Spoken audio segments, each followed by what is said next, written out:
Here now is Chief Meteorologist Tom Sorrells with Talk to Tom.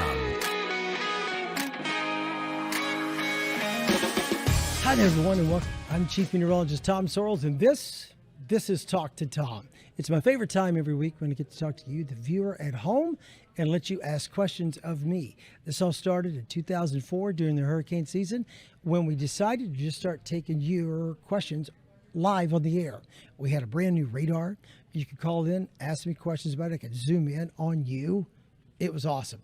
It's built into this. And what we have today is a chance for you, the viewer at home, to ask me questions. And then in the second half of the show, do a little feature.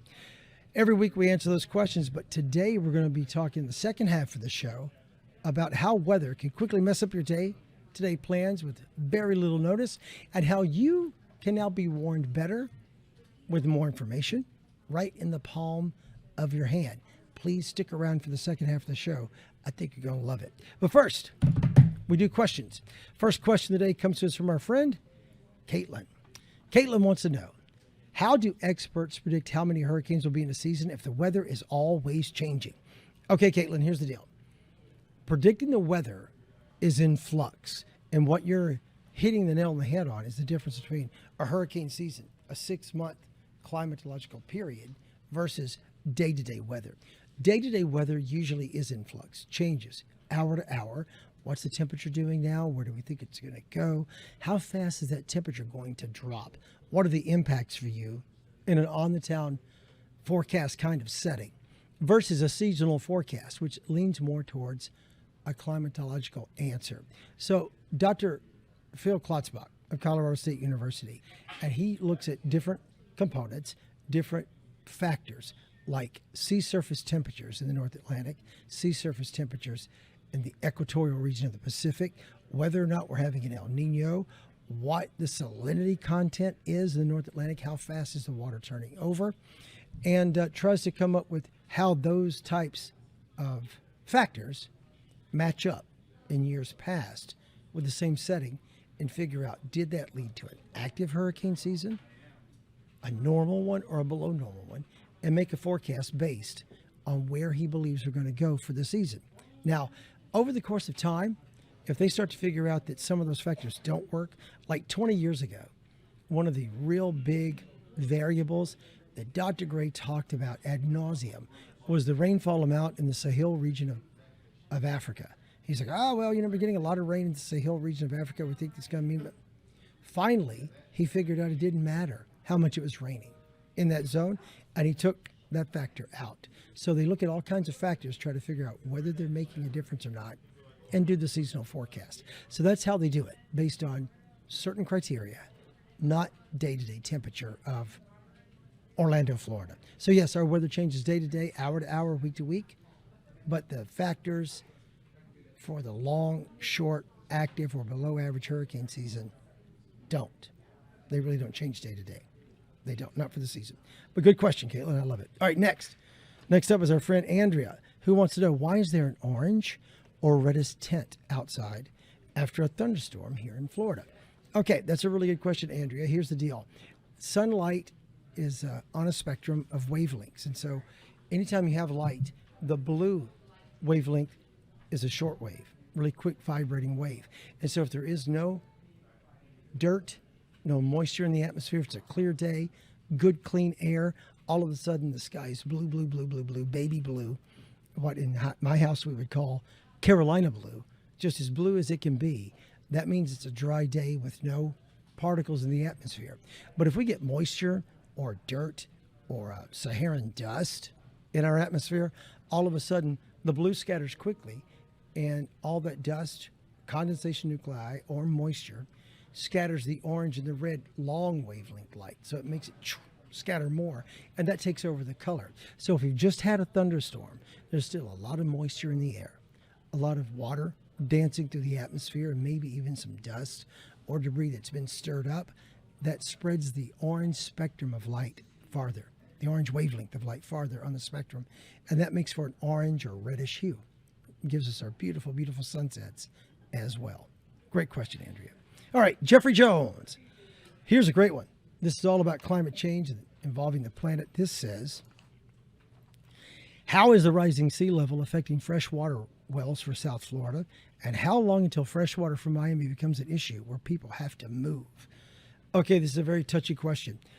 Basically, straight up answer, sometime mid-century. Sometime around, we're now what, 2023? 2020, like 50? Give it another 25 years, mid-century, we're going to know. And you're going to see the damage ongoing. Currently, the water level rise has affected South Florida enough that we get water on the streets just from high tides, not compound flooding like from a rainy day, but flooding from just a high tide can come into Brickell and go right down the street, and it's a mess. All of South Florida down there sits on porous limestone, so any rising seawater doesn't have to come over the top during the storm.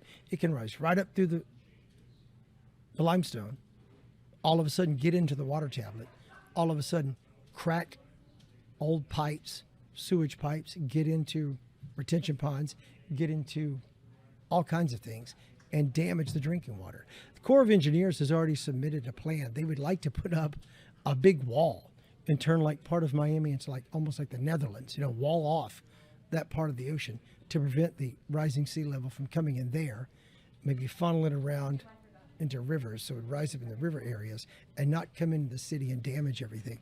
But it's a big issue for South Florida. So I'd say quick answer, next 25 years.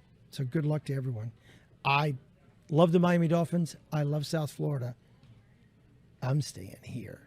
Okay, final question is up next. Comes to us from our friend Raven Roberts. Hey, Raven. Are all raindrops the same sizes? Wow. That wins the award for scariest video of the day. Great question about raindrops, first of all. Second of all, who shot that? Who let that poor young lady almost get struck by lightning? I would be heartbroken. I'm heartbroken they let you outside in a storm like that to record this. And B, so very grateful you did not get struck shooting a Talk to Tom question. That would be like the end of me if we were shooting a Talk to Tom question and all of a sudden we lost a viewer. Wow, Raven. I loved your reaction.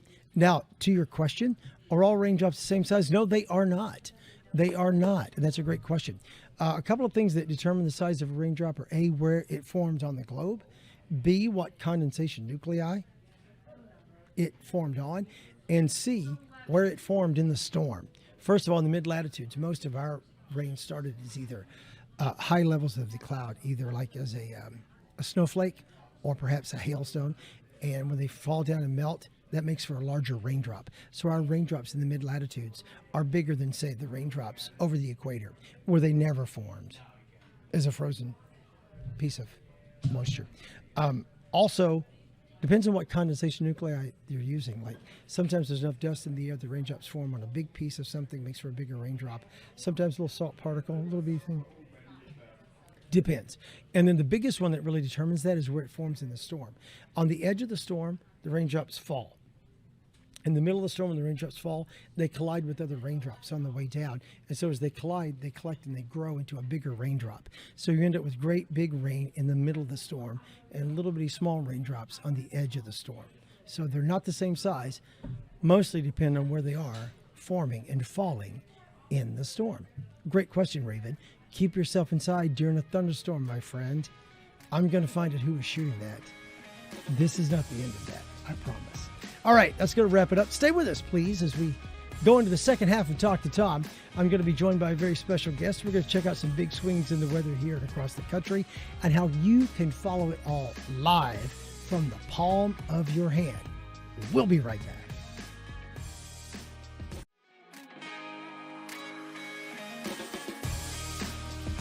Hello, everyone, and welcome back to Talk to Tom. I'm Chief Meteorologist Tom Sorrells. In the first half of this show, we answered your questions that you submitted either online or on video or through the internet. Please feel free to always submit more questions. Just go to clickorlando.com/talk to Tom. I would love to hear from you. I've been inundated with questions lately about what happened to Jonathan Kegas. Well, I didn't let Jonathan out of the building. Trust me, we're not going to ever let him go. Please welcome to the screen now, meteorologist Jonathan Kegas. Jonathan, Buddy, you've been here how long? How long have we been working together? 4 years now? 4 years, yep. Pre-pandemic, I mean, and people suddenly missed you on the weekend shows. And I got a big question this last week asking, A, who is this new girl? And B, what did you do with Jonathan? So tell people what you've been up to. Just chilling. I'm just kidding. It's a little more than that. So yeah, moved off of weekend mornings to be able to, I guess, be more places. So we're doing a lot of streaming these days, of course. You see it all over the place on YouTube, on these smart TVs. There's other ways to get weather and news information. So we came up with the idea to kind of meet with people where they actually are. Of course, in the palm of your hand, on TV still with News 6, and then on News 6 Plus and things like that. So we've been streaming away, Tom, covering events live, doing recorded video hits that go to YouTube, that go to clickorlando.com, that go to our apps.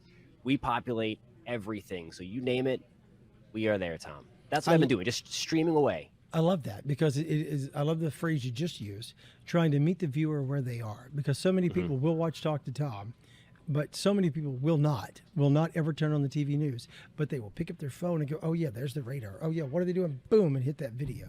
Where can people find the content? I know where to go, but what about folks at home who have never looked for you on YouTube? Where do they find you?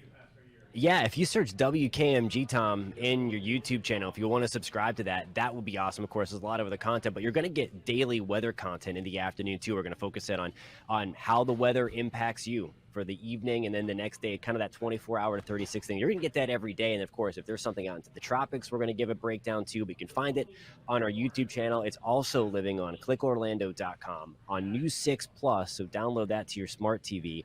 Also the Pinpoint Hurricane app, Pinpoint Weather app, all of the above. You name it, we got it.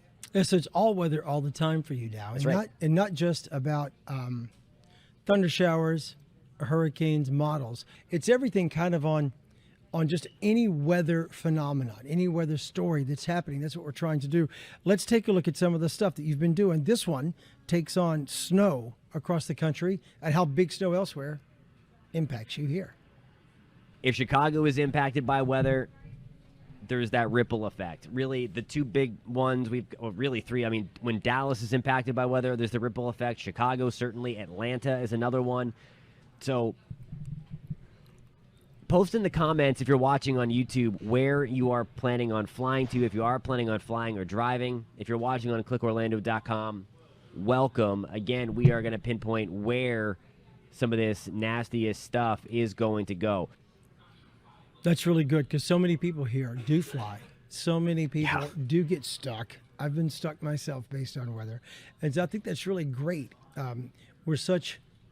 We know that we're a hub for locals, but we're also a hub for all the tourists.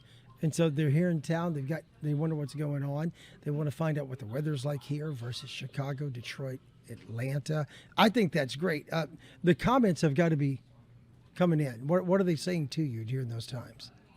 Amazing. And, we're getting comments from people outside of the Orlando area, too, outside of the Space Coast, outside of Marion County, so outside of Florida in general. So it's really cool to kind of connect with a lot of people literally around the world. They're like, hey, we're flying into Orlando to go to the beach in the next couple of days. And, I mean, it's well received. People are just loving the weather.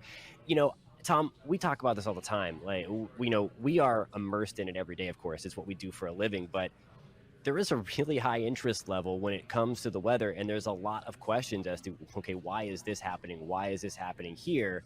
So it's just fun to be able to dive in and take a real big look, a real scientific, nerdy, meteorological look into things that we really can't do on TV. You know it all the time. 2 to 3 minutes is all you get on the TV weathercast for weather. So we can spend literally hours just chatting about the weather and things like YouTube. Right.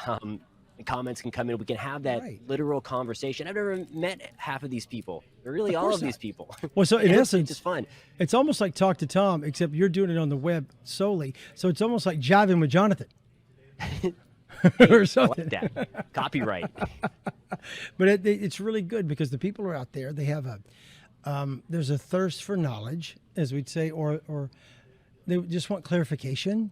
Just want someone to tell them, yeah, it's okay, you're going to make it, or no, you really need to cancel your plans and hang out for a day or two in Chicago before you make the journey. I think it's great. I love every bit of it. Let's talk about, I love long form like this, when I can talk to someone who has a question or has been following something online that's really not true, or could maybe not be true, or has been hyped beyond belief. And I know you did that about some big time development. Let's roll that next. You separate facts from fiction when it comes to tropical development.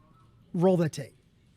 One of the things with the GFS, every single year, it's one of its biases, it has this monster phantom hurricane in May and June. And every May and June, it pops up on YouTube that there is going to be this cataclysmic hurricane striking the Gulf Coast somewhere. It's not going to happen. Okay, so I want to be clear about that. The stuff that you were seeing there on social media and the stuff that you're seeing on YouTube is just clickbait. I love that so much. So much of what you have on the web, so much of the weather platforming that has been done, the most ascendant websites for weather in the last 5 years, some of them are trash. Just absolute garbage. And people are being misinformed and misled and clickbaited to the point that it's infuriating. And I love that we have a meteorologist, a certified broadcast meteorologist, sitting right behind there saying, hey, this is the truth. Here's the unbiased, unvarnished truth. It happens every year. These models go nuts. Please don't be a clickbait sucker and make the trashy sites go wild. But they do. So thank you, Jonathan, for all you do. All right, we've got one more great example. We've got you live streaming during some of our inconvenient weather stuff. This was crazy. I was on the air at the time, and we were showing the same video you were using from our traffic cameras when the large hailstones started flying. Roll that video. So what you're looking at here is a live, if you're just joining us, this is the look at I-95 southbound west of Melbourne, Florida. So I'm going to pull up my double box here. I'm going to switch my source. Again, we're kind of doing this together here as I'm just walking you through. This is the storm prompting a severe thunderstorm warning for Brevard County. So we've had a report now, official report from the National Weather Service of a 1.25 inches size hail. That's $50. So again, that's way bigger than quarter. Most destructive hailstorms I've seen here in Central Florida in my 24 years here. The hailstones were crazy. They called it destructive, and it was, and it turned the highway white. It was a crazy day. It looks like snow. And this is one of the cool things, Tom, to your point you mentioned before. You were on TV there, and I was back in what we called the Clicko studio, in our streaming studio there. So while we were bringing comments in from YouTube, from clickorlando.com, people were like, what is going on out here? Like, I'm on I-95 and it looks like there's a snowstorm out there. So that's what we were talking about before. We have you covered on TV if people were tuning in to News 6. And then if you were out driving, we were streaming live there in the Pinpoint Weather app and, of course, on our YouTube channel. So a lot of ways to get covered. The next day, Tom, you remember this, we were also streaming for about 5 or 6 hours straight. You were on TV. We had those several tornado warnings that were right along the Space Coast. So I hopped up out of the chair. You were in the studio, and I'm like, all right, I'm going to go hang out with Tom a little bit. We got tornado warnings. My buddy might need a little bit of help. We had, 3 at a time there. So we kept it streaming, and we were able to do that. So that's the beauty of this. We can go for how long we want, and no matter where you are, we've got you covered. Okay, tell people we're running out of time, so tell people where they can watch you, cover your bases. You're on YouTube and you're on Clicko, right? Give them the address. Clickorlando.com. Download the Pinpoint Weather app. Every time we go live, you're gonna get a push notification. You can open that. You can see the live stream there. If we're tracking something, you're gonna know about it.